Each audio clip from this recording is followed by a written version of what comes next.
Formado em engenharia civil, passou por várias instituições financeiras, Citibank, JP Morgan, Bank of America, Santander, e comanda hoje a Bolsa Brasileira, a B3. O Show Business de hoje vai conversar com o presidente da B3, o Gilson Finkelstein.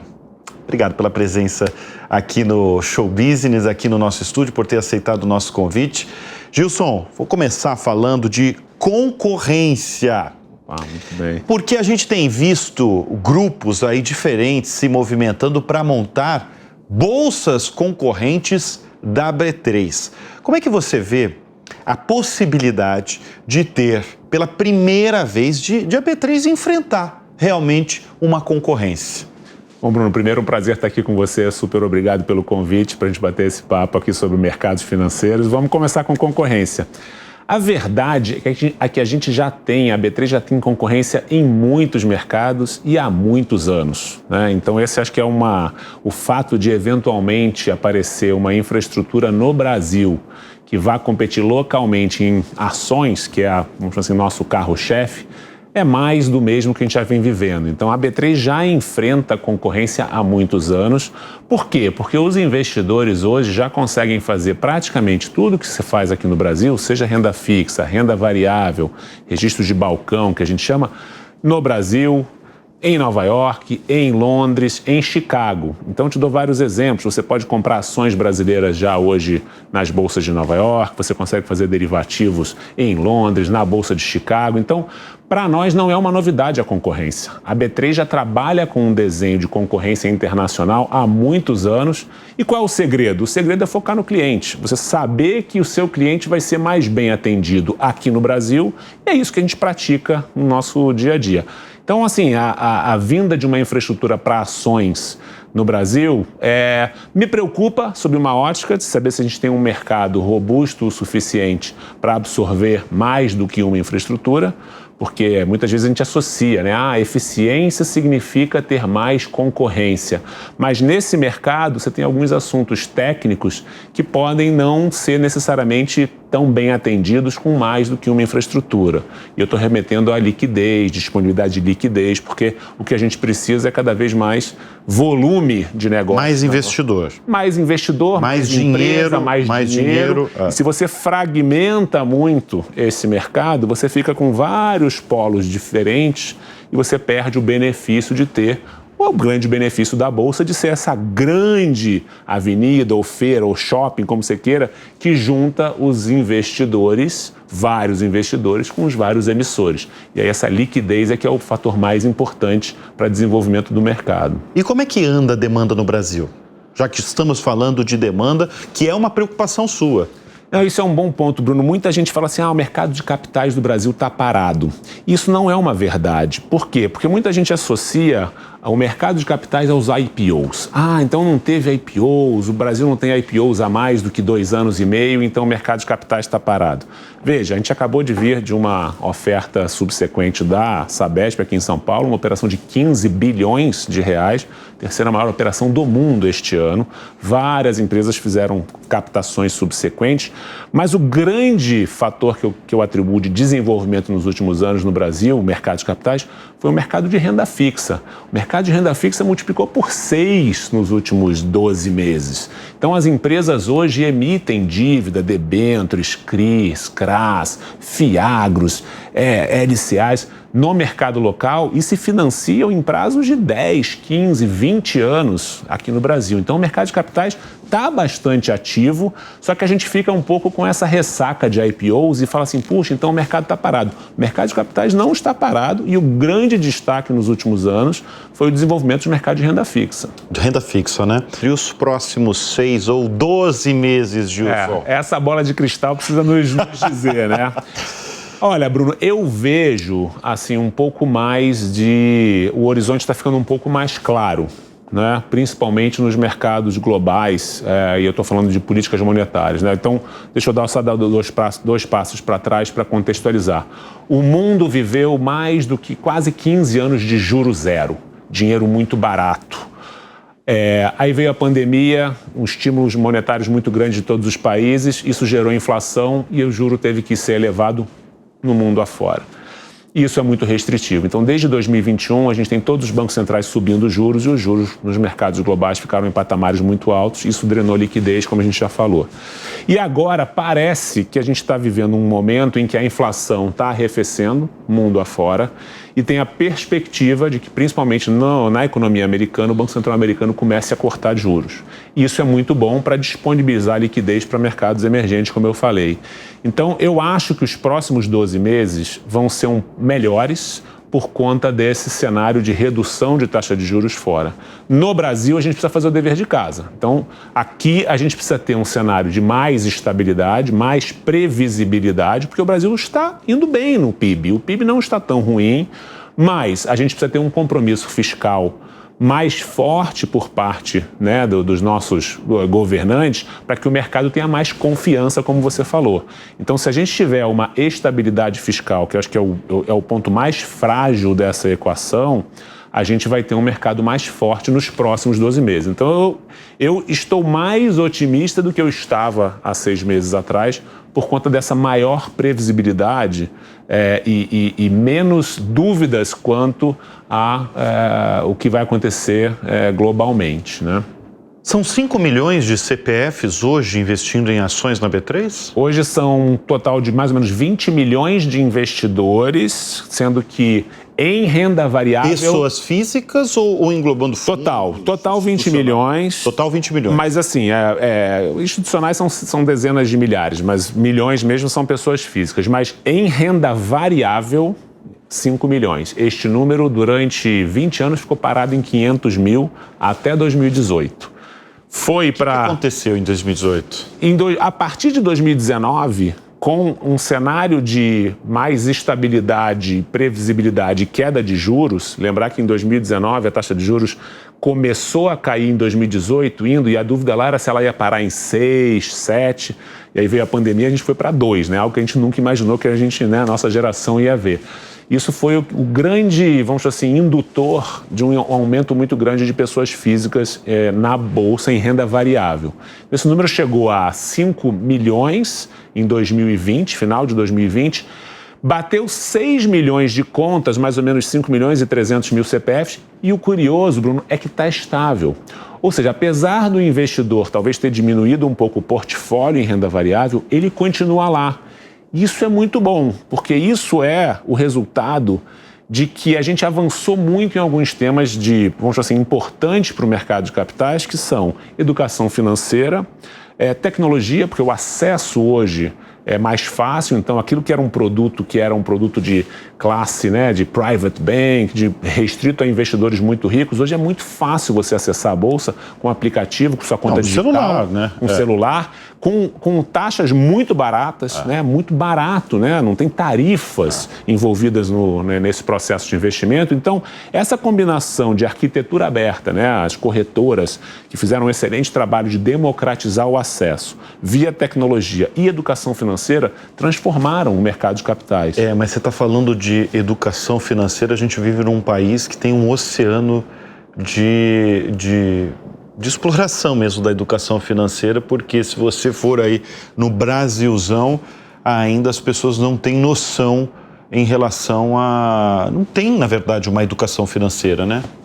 Isso é bastante, um dos nossos mantras. A gente investe muito neste tema, nós já tivemos, historicamente a Bolsa tinha uma escola física, obviamente hoje não cabe mais uma escola física, a gente transformou num hub de educação e a gente fomenta muito esse tema através de diversas iniciativas, sites, informação, no nosso hub de educação, treinamentos, porque a gente entende que esse é um dos nossos papéis, né? Induzir e educar o investidor é fundamental para que no futuro a gente tenha mais poupança, né? Mais investimento e, obviamente, gerar desenvolvimento no nosso país, porque no final das contas é isso que é a beleza da Bolsa, né? Você juntar e viabilizar esse dinheiro disponível do investidor para bons projetos, que ele rentabilize o seu dinheiro e que a economia prospere. Gilson, eu acompanho com frequência as pesquisas que vocês fazem internamente, que vocês divulgam para alguns jornalistas,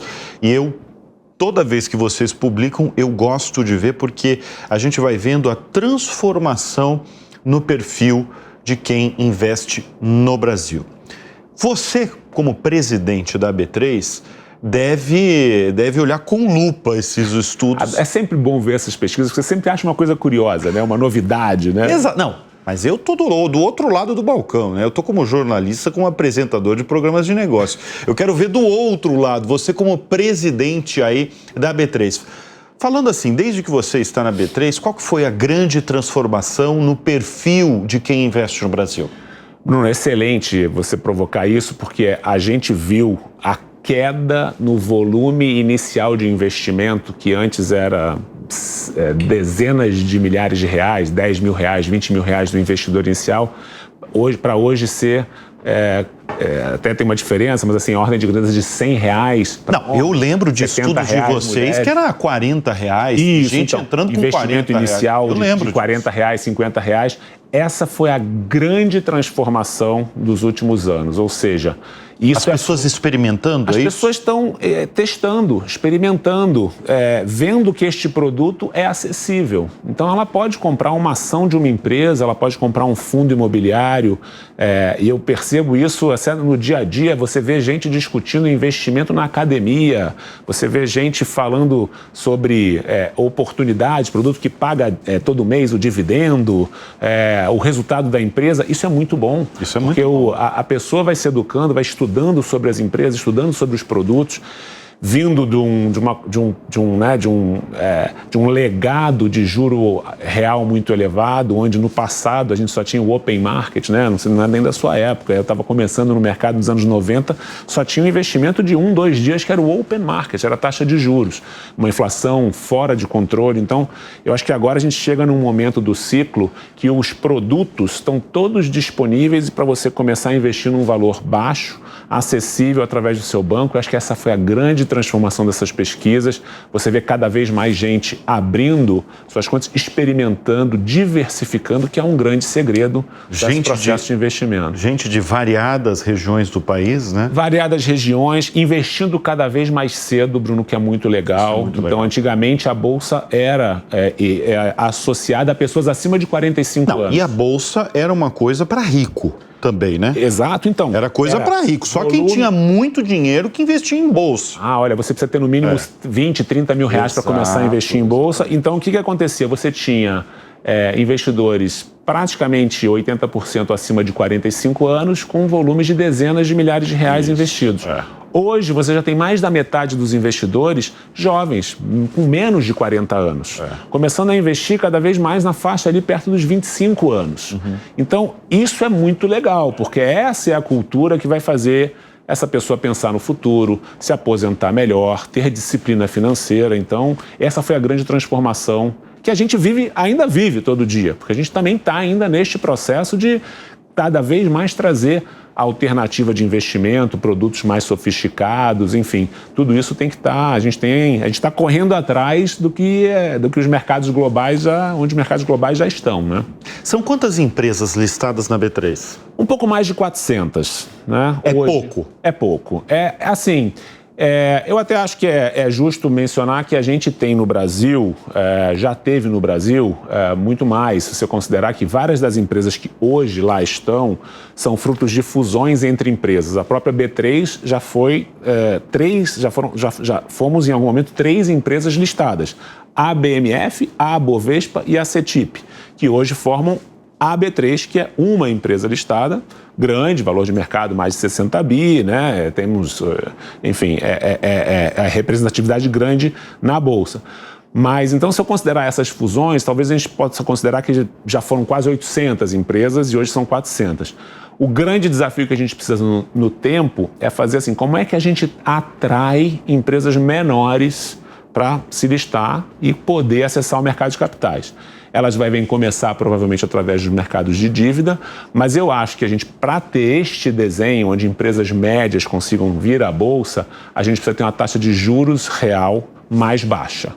Então a gente precisa fazer um trabalho como país para que a taxa de juros seja mais baixa para que o investidor tenha apetite para correr mais risco e comprar ações de empresas menores, né, com um retorno potencial maior. Acho que esse é um ciclo que a gente vai viver ao longo aí dos próximos anos. Tomara. Então temos poucas empresas brasileiras na Bolsa Brasileira. Temos poucas, acabam se diferenciando muito, porque as empresas que lá estão, né, conosco na Bolsa listadas são as grandes campeãs dos seus setores, né? Então a gente tem... Tem quantas campeãs, assim, de bancos, Petrobras, Vale? Eu acho que a gente tem uma série de empresas que são referências mundiais onde atuam.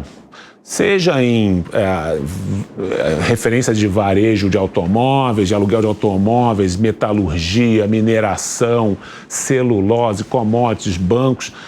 A gente acabou tendo uma concentração de empresas boas na Bolsa e elas se diferenciam muito porque elas conseguem acessar capital mais barato nos momentos mais complexos e elas conseguem crescer em momentos bons e em momentos ruins. E é isso que a gente tem que tentar democratizar, tentar fazer com que mais empresas acessem a Bolsa, mas é o que eu te falei, para isso eu acredito que a gente precisa ter uma taxa de juros real mais baixa e aí envolve voltamos ao tema de disciplina fiscal, para ter um juro mais baixo, né, precisa ter uma inflação mais baixa, uma disciplina fiscal, gastar menos do que a gente arrecada e poder ter aí um ciclo virtuoso de mercado de capitais em ações, né? Por que tem pouquíssimas empresas do agronegócio? Sendo que o agronegócio representa tanto, né? 25%, tem gente que fala em 27%, até 30% do nosso PIB brasileiro. Eu vejo o copo meio cheio, né? A gente nos últimos anos listou várias dessas empresas. Cresceu um pouquinho, mas a gente saiu de um número muito pequeno e ainda é pequeno, né? Eu acho que o agro está começando a utilizar mais a Bolsa. O campo está indo para a Faria Lima? O campo está indo para a Faria Lima definitivamente. As empresas estão captando via os CRAs, as LCAs, os FIAGROS. Nós não tínhamos isso, né? Lembrar que esse setor se financiava exclusivamente no Plano Safra ou no Banco do Brasil. Então, se a gente olhar 10 anos atrás, as únicas alternativas de captação de funding para esse setor eram as captações subsidiadas e direcionadas, de alguma forma assim, pelo governo.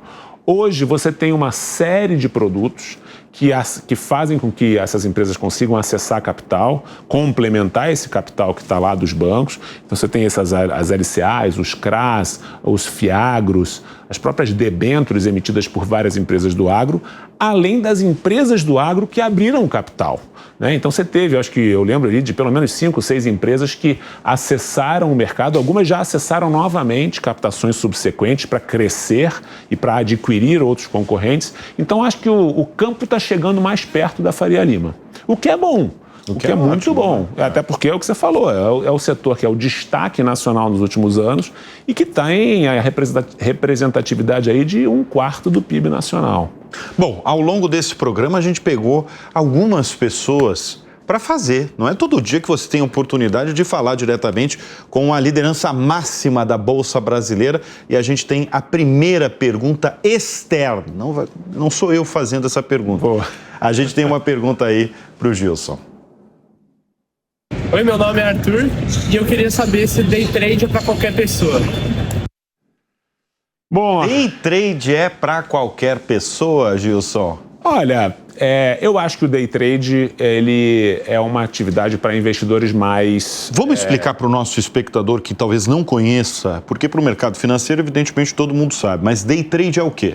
Day trade é uma atividade de você comprar e vender algum ativo no mesmo dia. Tá. Almejando, obviamente, um lucro financeiro. Exatamente. Você compra um valor e aí você quer... E você quer que, se você comprar, que suba, se você vender o que cai, você recompra melhor ou revende melhor e apura um ganho financeiro e você termina o dia sem nenhuma posição, apenas com o seu lucro.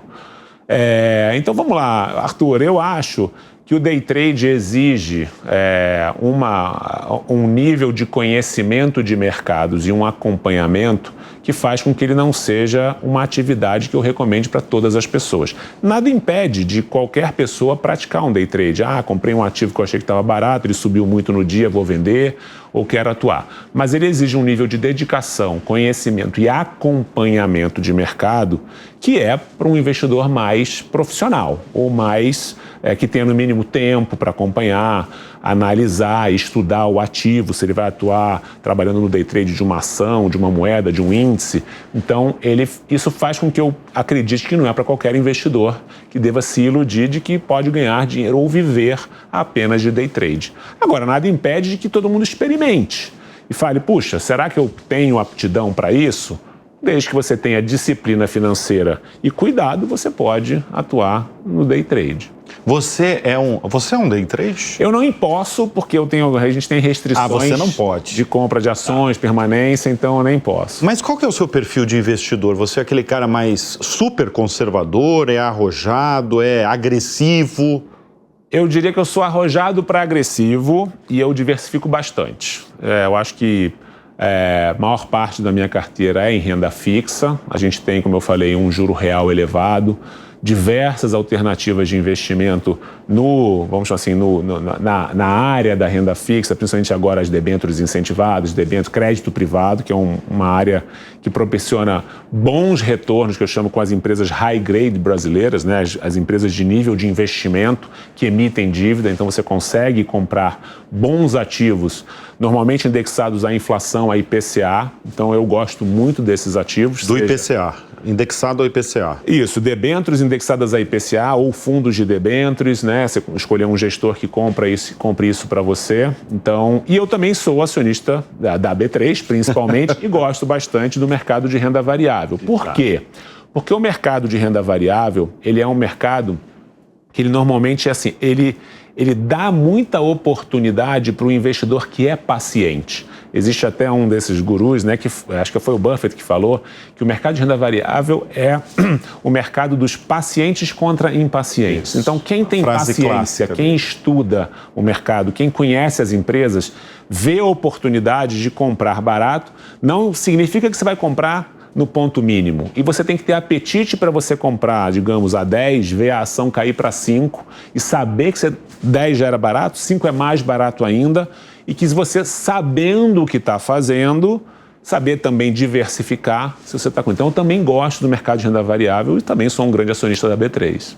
O que um investidor, seja inicial, seja com trajetória aí longeva no mercado financeiro, o que ele tem que fazer em momentos tensos? Esse momento que você acabou de falar, por exemplo, você compra lá uma ação cotada a R$15 e dias depois, no dia seguinte, cai 60%. O que ele tem que fazer, Gilson? Bruno, depende. Aqui é o seguinte... Ser paciente, como o Warren Buffett fala? Eu acho que, assim, primeiro, a recomendação que eu dou é a seguinte: o investidor nunca deveria ter concentração de alocação num só ativo, porque senão ele bate o desespero. Então, se ele tem o patrimônio dele nesta ação que caiu 60%, ele não vai conseguir ter frieza e tranquilidade para poder gerenciar essa posição. E é um dos maiores erros que os investidores fazem é alocar demais em um determinado ativo. A beleza de diversificação e de você poder distribuir o seu dinheiro entre vários produtos, seja renda variável, renda fixa, fundos imobiliários, BDRs, e você tem todo esse acesso na sua corretora através da B3, disponibilizados na B3, você consegue ter o teu portfólio rendendo bem. Você não pode se apaixonar por uma posição de ter apenas um ativo. Agora, se você conhece aquele ativo e entende o motivo da queda, é um momento de oportunidade de você aumentar a sua posição, se você conhece bastante bem aquele ativo. Agora, se aconteceu alguma coisa que você não previa com aquele ativo, o ideal é que você saia daquele ativo e permaneça em outros que têm mais potencial. Ou seja, desde que você conheça bem o que você está comprando, você pode aumentar a aposta. Se você não sabe o que você está comprando, você deveria não se apaixonar pela posição e sair, lavar o rosto e entrar em outro. Né? Então, acho que quando você conhece bem o ativo, a Bolsa te dá essas oportunidades de longos períodos que as empresas ficam negociadas por preços muito baixos. O problema é que quando subir, vai subir muito rápido. Então, você não vai ter tempo de reagir. Então, você tem que ter paciência e estômago para acompanhar e saber que vai ter períodos em que você vai ter ali um pouco de dor de barriga para acompanhar as empresas que você tem no portfólio. E normalmente quem tem paciência e disciplina ganha dinheiro. É vencedor. É vencedor. Gilson, você começou em 1990, né, na área de tecnologia... 93. 1993, num banco, né? Na área de tecnologia. Na área de tecnologia de um banco. Qual que foi a maior revolução que você vê aí no setor todo? Foi a digitalização? Foi agora a inteligência artificial? Eu acho que até aqui, acho que o tema da digitalização foi, acho que o grande transformador de mercados, né? Lembrando que nos anos 90 você ainda tinha um pregão físico, né? Nós estamos aqui em São Paulo, a Bolsa tinha 2 pregões físicos, que era o pregão de ações e o pregão de derivativos. Era o Ibovespa, né? As ações do Bovespa, que formam o índice Bovespa. Isso. Então você tinha lá 500, 600 pessoas todo dia gritando, preenchendo papéis, jogando papéis em cestas. Agora você imagina, naquela época você tinha 20, talvez, no máximo, de 10 a 20 mil negócios. Foi quando você percebeu que falou assim, olha, eu tenho uma limitação de crescimento. Quando você digitalizou todo este processo e eletronificou, hoje você tem de 10 a 20 milhões de negócios por dia no total dos nossos negócios na Bolsa, né? O nosso recorde foi 18, mas a gente está preparado para um crescimento muito maior. Agora, você imagina 18 milhões de negócios em 8, 10 horas de negociação. Nem dá. Tem milhares de operações por segundo. Então, acho que essa foi a grande transformação, você poder ter tudo isso digitalizado com acesso fácil e barato. Acho que isso foi. E a inteligência artificial acho que é o futuro, né? Acho que a gente todo mundo agora está aprendendo, testando, treinando, promete muita produtividade, vamos ver onde isso vai nos levar. Gilson, a gente abriu o programa falando sobre concorrência. E eu vou abrir este bloco falando novamente de concorrência e eu vou ser bem específico, porque foi muito propagado, principalmente pelo prefeito do Rio de Janeiro, Eduardo Paes, a Bolsa do Rio. Como é que os clientes da B3, da Bolsa Brasileira, veem essas novas possíveis bolsas? E eu vou ser específico, essa Bolsa do Rio. Bruno, vamos lá. A gente, é o que eu te falei, assim, a gente não vê dos nossos clientes uma demanda por uma nova bolsa. A gente tem discussões no dia a dia de desenvolvimento de novos produtos, desenvolvimento de novas funcionalidades, e essa é uma disciplina que a gente tem muito grande de ter essa agenda de desenvolvimento de produtos sempre compartilhada com o mercado. E a gente até peca, às vezes, por lançar produtos antes da hora que o mercado precisa efetivamente dos produtos, né? Eu vejo o competidor e respeito, obviamente, a entrada do competidor, mas eu não vejo assim, uma grande diferenciação na oferta que essa bolsa vai prover. Ah, mas porque eu posso ser mais barato? Eu tenho medo da liquidez, eu tenho medo, muitas vezes, que o custo final para o cliente suba. Porque, assim, existe um tema técnico que, se a sua corretora recebe a ordem para execução, ela vai ter que ver aonde vai estar mais barato, na Bolsa A ou na Bolsa B. Ela vai ter que receber o que a gente chama de 2 dados de mercado. Ela vai ter que saber rotear, ela vai ter que supervisionar se ela manda para cá ou para lá. Este custo também vai ter que ser incorporado ao preço final do investidor. Então, a experiência mostra que muitos mercados desenvolvidos, os mercados não têm muitas bolsas. Eu não vou fazer aqui a defesa de que só precisa ter uma bolsa. Acho ótimo que tenha, já temos competição das bolsas americanas, por exemplo. Se fosse muito mais barato negociar ações via ADR nas bolsas lá fora, os investidores brasileiros institucionais e fundos já estariam negociando lá fora.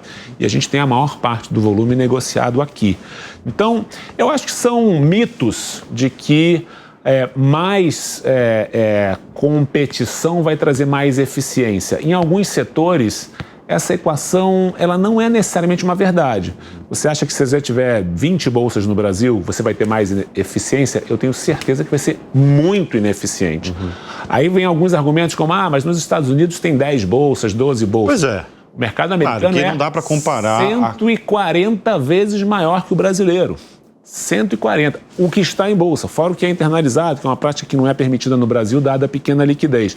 Então, eu acho que a gente estudou muito isso, a gente entende que o grande foco tem que ser o cliente. A grande oportunidade desta bolsa ou de outras bolsas entrarem para competir é na diferenciação de produto ou tecnologia. Se a Bolsa Brasileira, se a gente, a B3, não conseguir não tem tecnologia ou não tem capacidade de desenvolvimento de produtos de forma rápida, a experiência mostra que essa é a melhor oportunidade que um novo entrante tem. E isso eu garanto que vai ser difícil essa nova bolsa ganhar da B3.